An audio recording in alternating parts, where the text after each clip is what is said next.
Allah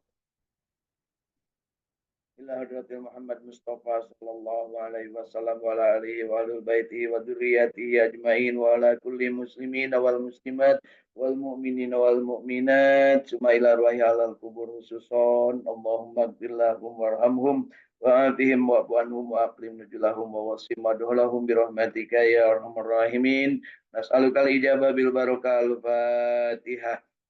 أعوذ بالله من الشيطان الرجيم بسم الله الرحمن الرحيم الحمد لله رب العالمين الرحمن الرحيم مالك يوم الدين إياك نعبد وإياك نستعين اهدنا الصراط المستقيم صراط الذين أنعمت عليهم غير المغضوب عليهم ولا الضالين Amin.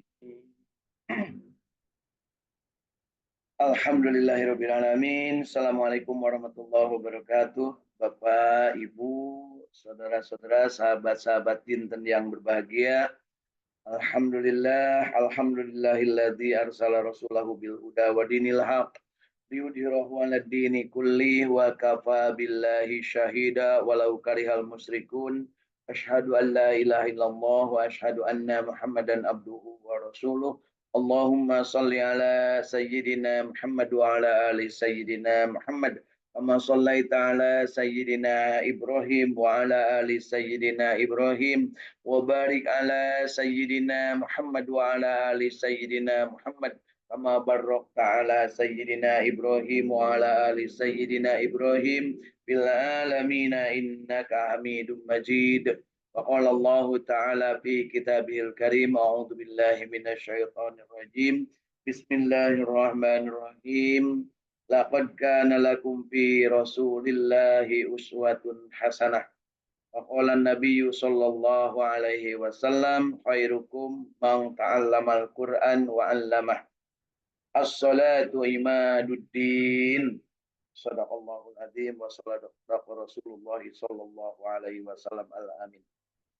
Sahabat jinten yang berbahagia, alhamdulillah dalam keadaan bersyukur karena kita masih hidup dan mudah-mudahan hidup kita penuh berkah, menjadi abdinya Allah, diberikan kekuatan untuk senantiasa ikhlas menghambakan diri kepada Allah, berpikir jernih, berjiwa tenang, selalu bersyukur atas nikmat Allah, bersabar atas segala musibah dan cobaan, senantiasa sesegera mungkin bertobat kepada Allah Subhanahu wa taala ketika berbuat salah dan dosa, dan kita gemar bersilaturahim kapanpun dimanapun kita berada dengan siapapun itu yang kita ajak, komunikasi berkolaborasi dengan kompetensi yang dimiliki dan potensi yang tersedia, serta memanfaatkan media secara arif dan bijaksana.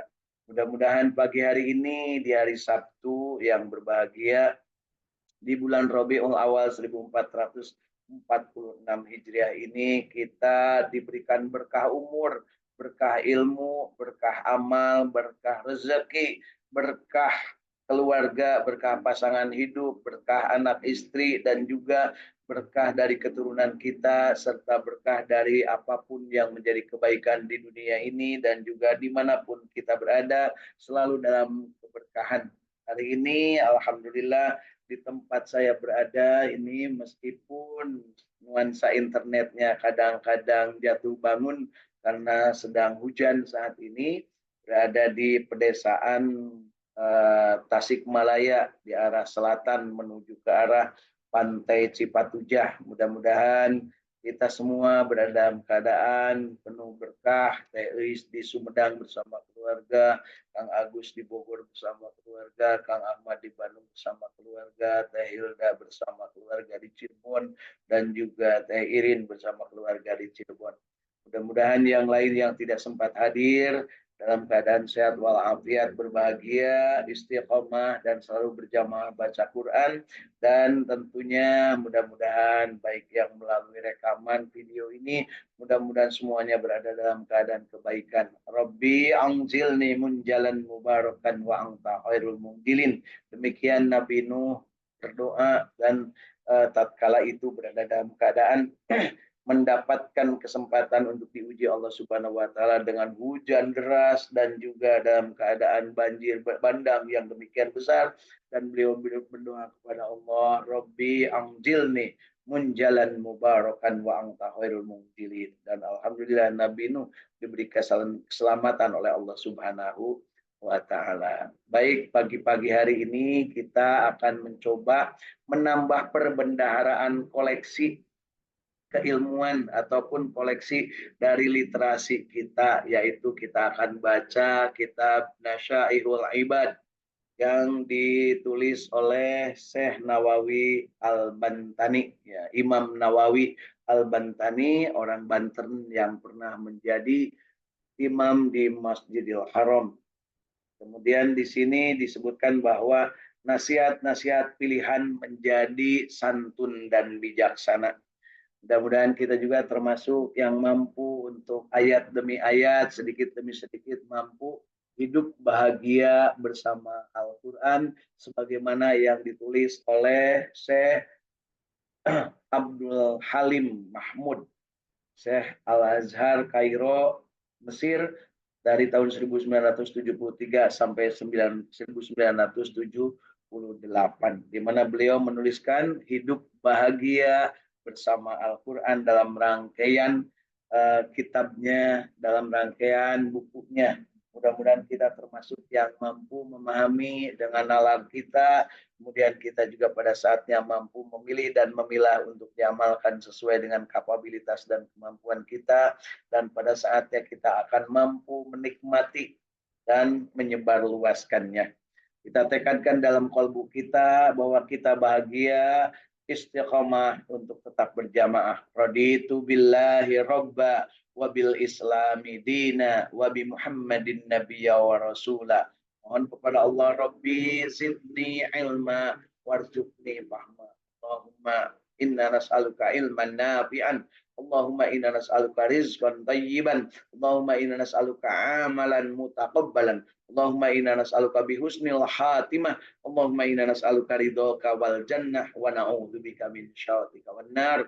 Allahumma innaka afuwun karim tuhibbul afwa fa'fu anna ya karim. Rabbana taqabbal minna innaka antas samiul alim wa tub alaina innaka antat tawwabur rahim. Rabbana atina fid dunya hasanah wa fil akhirati hasanah wa qina adzabannar. Subhana rabbika rabbil izzati amma yasifun wa salamun alal mursalin walhamdulillahi rabbil alamin. Nas'alukal ijabah bil barakah. Al-Fatihah. A'udzu billahi minasy syaithanir rajim. Bismillahirrahmanirrahim. Alhamdulillahi rabbil alamin. Ar-Rahmanir Rahim. Maliki yaumiddin. Iyyaka na'budu wa iyyaka nasta'in. Ihdinas siratal mustaqim. صراط الذين أنعمت عليهم غير المغضوب عليهم ولا الضالين. Amin ya Allah ya Rabbal alamin. Alhamdulillah. Yuk kita hari ini kita tambahkan, tadi sudah saya baca ayat Al-Quran tentang Allah menyebutkan bahwa dalam diri Rasulullah ada uswatun hasanah. Alhamdulillah. Alhamdulillah tuh di sini juga ada, kalau di rumah nih ada pisang goreng yang tuh insya Allah nih nanti aja ya dimakannya. Tapi kalau sekarang nanti kabi tahun. Dan ini alhamdulillah air madu sudah disiapkan oleh istri tercinta nih. Hatur nuhun. Ya, mudah-mudahan barokah. Nanti kita akan minum. Tapi kalau madunya enak sekarang. Bismillahirrahmanirrahim.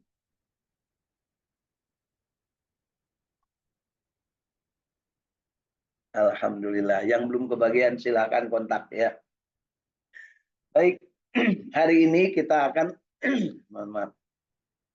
akan membaca salah satu lembaran dari kitab Nasyaihul Ibad terkait dengan contoh teladan Rasulullah Shallallahu Alaihi Wasallam tentang sholat.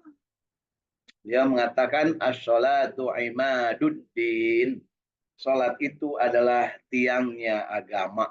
Ya, beliau mengatakan demikian dan diriwayatkan dari Abu Hurairah radhiyallahu anhu bahwa Rasulullah Shallallahu Alaihi Wasallam bersabda, sholat itu merupakan tiangnya agama yang di dalamnya terdapat 10 hal, ya, terkandung 10 hal.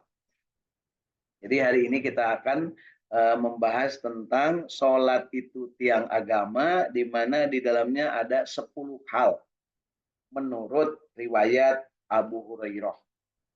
10 hal itu apa? Nah, ini penasaran kan, kalau sholat itu tiang agama, di dalamnya ada 10 hal. Apa gerangan 10 hal itu? Yang pertama, sholat itu dapat mencerahkan wajah. Kalau kita bercermin, lihatlah wajah kita masing-masing, apakah wajah kita atau cerah atau tidak. Kalau tidak cerah berarti tara sholat. Atau sholatnya sholat sahun, sholat yang ria, ya, yang akan membawa pelaku sholatnya masuk ke dalam neraka. Fawailul lil musallin alladzina hum an sholatihim sahun. Ya, orang yang sholat tetapi sholatnya lalai, ya, lalai, ngelalai. Ya. Kemudian yang bagaimana seharusnya sholat itu? Sholat itu harusnya menjadi ciri pertama dari mukmin yang gelang, yang gilang gumilang, mukmin yang murug mubyar, mukmin yang buricak burinong. Qad aflahal mukminun, mukmin yang hatinya, mukmin yang dirinya, mukmin yang jiwanya itu beruntung, beruntung, mendapat keberuntungan. Qad aflahal mu'minun, yaitu orang-orang mukmin yang beruntung itu ciri pertamanya adalah alladzina hum fi sholatihim khashi'un, yaitu yang sholatnya khusyuk. Jadi yang pertama menurut hadis riwayat Abu Hurairah ini, sholat itu di dalamnya terkandung 10 hal, dan yang pertama adalah dapat mencerahkan wajah. Karena orang yang sholatnya khusyuk pasti berbahagia. Berbahagialah orang yang khusyuk dalam sholatnya. Berbahagialah orang beriman. Siapa cirinya beriman yang berbahagia? Yaitu alladzina hum fi sholatihim khashi'un. Ya. Yang pertama, dapat mencerahkan wajah. Yuk kita cerahkan wajah kita dengan sholat. Jangan sampai wajah kita jadi rumit, gede amok, emosian, gampang tersulut, sumbu pendek, ya, gampang sahok, kedua molotot. Ya. Yang kedua, sholat itu dapat menerangi hati. Jadi kolbu kita ini dapat terang, sehingga kolbunya menjadi kolbu yang tenang, yang sakinah, kolbu yang penuh dengan ketentraman. Inna sholati li zikri. Sholat itu adalah bukti eling kepada Allah. Ala bi zikrillahi tatma'innul qulub. Dan orang yang eling kepada Allah pasti hatinya akan tenang, tentram, dan dalam hal ini terang hati. Ya, mudah-mudahan kita termasuk, ya, yang pertama dan yang kedua, yaitu yang sholatnya mencerahkan wajah dan sholatnya menerangi hati.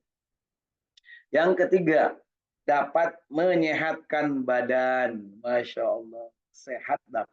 Sholat dapat menyehatkan badan. Gimana mau tidak sehat? Sebelum sholat kita selalu diajarkan untuk berwudu, bersuci, bertoharoh, dan kalau ada kotoran-kotoran dibuang, kalau najis-najis dibuang, kalau sedang junub maka kita juga harus membuang kekotoran dalam diri kita. Nafsu hewaniyah, nafsu syaitoniyah dibuang dari dalam diri kita masing-masing. Baru kita boleh melaksanakan sholat setelah kita bersuci, menghilangkan hadas, sehingga kita menjadi sehat badan kita.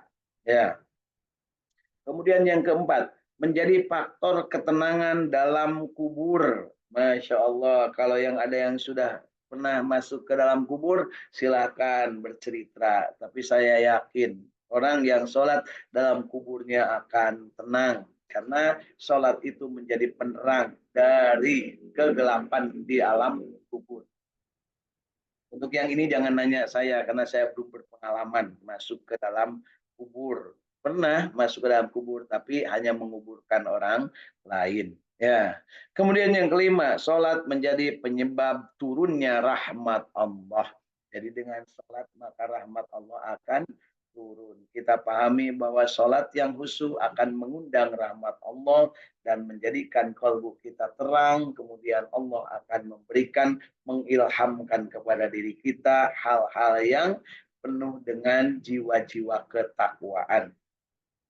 Kemudian yang keenam, sholat merupakan kunci dari langit. Artinya kita membuka kunci langit dengan sholat. Di mana sholat ini oleh Allah Subhanahu wa Ta'ala perintahnya tidak diturunkan dari langit ke bumi, tetapi orang penduduk bumi yang namanya Nabi Muhammad SAW yang diundang nembus langit untuk mendapatkan perintah sholat. Dan tentu saja Rasulullah Shallallahu Alaihi Wasallam mendapatkan perintah itu kita pahami waktu melaksanakan Mi'raj dan penetapan ibadah sholat ini di Sidratul Muntaha, di mana kita dalam akhir sholat, dalam tasyahud, baik tasyahud awal ataupun tasyahud akhir, kita mengucapkan kalimat yang diucapkan oleh Rasulullah Shallallahu Alaihi Wasallam ketika berada di Sidratul Muntaha. Kalimatnya itu sangat hafal kita. At-tahiyyatul mubarakatus sholawatut thayyibatul lillah. Ya, itu adalah kalimat ucapan-ucapan rangkaian-rangkaian ucapan Rasulullah Shallallahu Alaihi Wasallam ketika berada di Sidratul Muntaha, di mana malaikat Jibril tidak sanggup sampai ke tempat itu. Demikian juga para malaikat. Sementara di bawah Sidratul Muntaha itu ada yang namanya Baitul Ma'mur, di mana setiap hari 70.000 malaikat masuk ke Baitul Ma'mur dan tidak kembali lagi. Ucapan mereka di Baitul Ma'mur adalah 4 kalimat yang kita juga insya Allah hafal, yang menjadi kalimat dari bagian zikrullah, zikir kepada Allah, yaitu kalimat subhanallah walhamdulillah wala ilaha illallah wallahu akbar.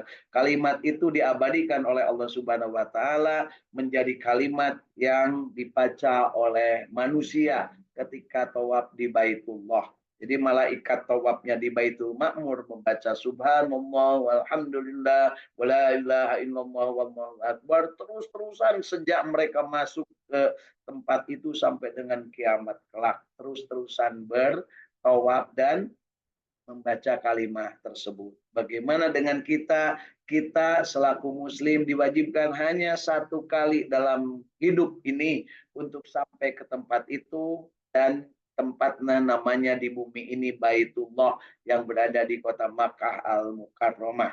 Kita begitu masuk ke tempat itu mengucapkan subhanallah walhamdulillah wala ilaha illallah wallahu akbar. Dan khusus untuk umat Kangjeng Nabi Muhammad Shallallahu Alaihi Wasallam, ucapan itu ditambahkan wala haula wala quwata illa billahil aliyyil azim.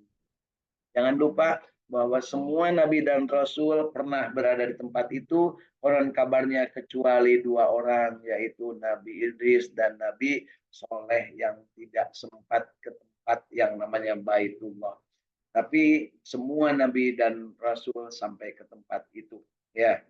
Dan Nabi Adam sendiri adalah berada di tempat itu sejak diturunkan ke bumi, bertemu dengan Allah, dengan Siti Hawa di padang Arafah, kemudian bertobatnya di Baitullah. Dan yang dibaca oleh Nabi Adam dan Siti Hawa sambil bertawaf adalah subhanallah walhamdulillah wala ilaha hamdih. Nah, Masya Allah, mohon maaf kalau sempat lenyap sebentar nih, karena network atau jaringan internet di tempat saya sedang kurang stabil. Jadi kembali kepada yang disebutkan bahwa sholat itu merupakan kunci langit, artinya ketika kita sholat kita harus pahami bahwa sholat itu diperintahkan oleh Allah Subhanahu wa Ta'ala di langit, dan ketika kita ingin membuka pintu langit maka lakukanlah sholat. Ya, Sholat fardu 5 waktu, sholat rawatib yang 10 rakaat, kemudian sholat tahajud mau 2, 4, 6 terus ya boleh banyak. Kemudian sholat witir yang ganjil, sholat duha, kemudian sholat-sholat yang lain silakan lakukan. Semuanya itu adalah merupakan kunci langit. Kita sujudnya ke bumi, tapi mintanya ke langit. Subhana rabbiyal a'la wa bihamdihi. Meminta kepada Allah yang maha tinggi, ya mintanya bersujud, ya. Jadi jangan lupa puncak yang namanya penghambaan manusia adalah dalam sholat, yaitu ketika dia bersujud, ya. Masya Allah. Kemudian hikmah dari sholat yang merupakan tiang agama yang di dalamnya mengandung 10 hal yang ketujuh, yaitu dapat memberatkan timbangan amal. Ini konon kabarnya berita dari Rasul Shallallahu Alaihi Wasallam. Nanti yang pertama kali ditimbang adalah sholatnya, dan sholat itu adalah memperberat timbangan amal. Jadi kalau ada amal yang dilakukan tidak ada sholatnya, maka amal itu tidak ada nilainya, alias sangat ringan. Tetapi kalau ada amal, meskipun amal itu kecil tetapi ada sholatnya, maka amalan itu akan menjadi berat. Contoh, kita makan, kita berkeluarga, kita bercocok tanam, kita berkebun, tapi sambil kita terus-terusan sholat, maka itu akan timbangan amalnya banyak. Tapi kita berbagi kepada sesama, kemudian juga bagi-bagi sembako, bagi-bagi uang, dan bagi-bagi yang lainnya, tapi tidak ada sholatnya, maka timbangan amalnya akan sangat ringan. Kemudian yang kedelapan, sholat itu adalah tempat keridoan Tuhan. Jadi artinya hikmah dari sholat adalah kita berada di tempat keridoan Allah Subhanahu wa Ta'ala. Kemudian sholat juga bernilai surga, ya. Dan yang ke-10 adalah menjadi tabir dari siksa neraka, penghalang dari siksa neraka. Jadi yang ke-9, sholat ini adalah menjadi uh, menjadi punya nilai untuk masuk surga. Kemudian yang ke-10, sholat itu menjadi tabir dari siksa neraka. Rasulullah Shallallahu Alaihi Wasallam bersabda, sholat seseorang menjadi penerang hatinya, barang siapa berkeinginan agar hatinya menjadi terang, maka terangilah hatinya dengan sholat. Barang siapa yang menegakkan yang namanya sholat berarti telah menegakkan agama, dan barang siapa yang meninggalkan sholat berarti untuk ke tempat-tempat untuk mencari kesehatan, ya, ke tempat-tempat kebugaran. Ternyata Rasulullah Shallallahu Alaihi Wasallam dalam hadis riwayat Ahmad dan Ibnu Majah menegaskan bahwa berdirilah engkau untuk mengerjakan sholat, karena sholat itu dapat menjadi obat. Masya Allah, mudah-mudahan kita yang masih kuat berdiri, berdirilah sekuat kita. Kalau perlu sampai benar-benar merasa tidak kuat berdiri, baru kemudian berubah posisi menjadi duduk ataupun menjadi dalam keadaan yang butuh senderan atau sandaran. Jadi penegasan dari Rasulullah SAW, berdirilah engkau untuk mengerjakan sholat, karena sholat itu dapat menjadi obat. Kemudian dari hadis Askari, hadis riwayat Askari, disebutkan di sini, sesungguhnya Allah Subhanahu wa Ta'ala jika menurunkan suatu bala dari langit kepada penduduk bumi, maka Allah akan menghindarkannya dari para pemakmur masjid, yaitu orang-orang yang sholat. Jadi orang yang sholat akan terhindar dari mala bahaya. Ya. Kemudian berikutnya dari hadis riwayat Qodoi dari Ali karramallahu wajhah, sholat adalah sarana pendekatan diri kepada Allah bagi setiap insan yang bertakwa. Kemudian tiada suatu keadaan yang seorang hamba berada padanya yang lebih Allah cintai kecuali sewaktu dia melihatnya hambanya dalam keadaan tengah bersujud dengan menyungkurkan wajahnya di tanah. Hadis riwayat Tobroni. Jadi Bapak Ibu kalau ingin mengetahui Allah mencintai manusia itu kapan, yang Allah paling cintai manusia adalah ketika bersujud, ya, bersimpuh menyungkurkan wajahnya di atas tanah. Kemudian dari hadis riwayat Dailami disebutkan, sesungguhnya orang yang tengah mengerjakan sholat itu berarti tengah mengetuk pintu Zat yang Maha Kuasa.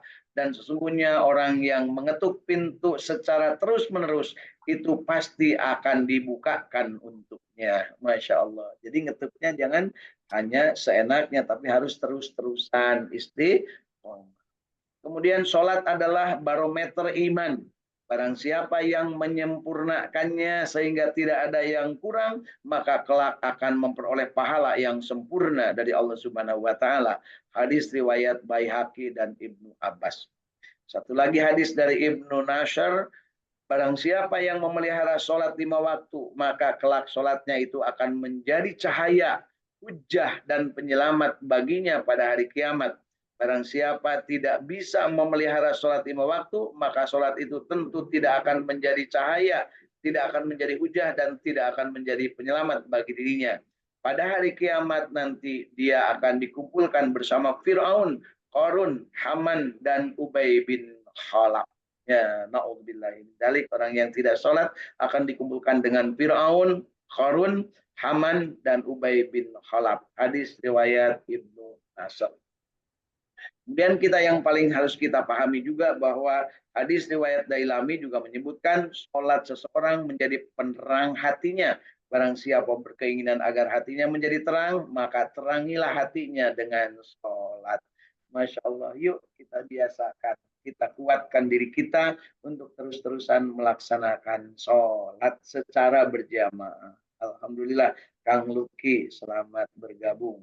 Mudah-mudahan kita semua dalam keadaan sehat walafiat, dan mari kita syukuri kebersamaan kita, silaturahim kita tetap bahagia, istiqomah berjamaah baca Quran. Dan hari ini telah kita dapatkan hikmah dari 10 hikmah sholat yang disampaikan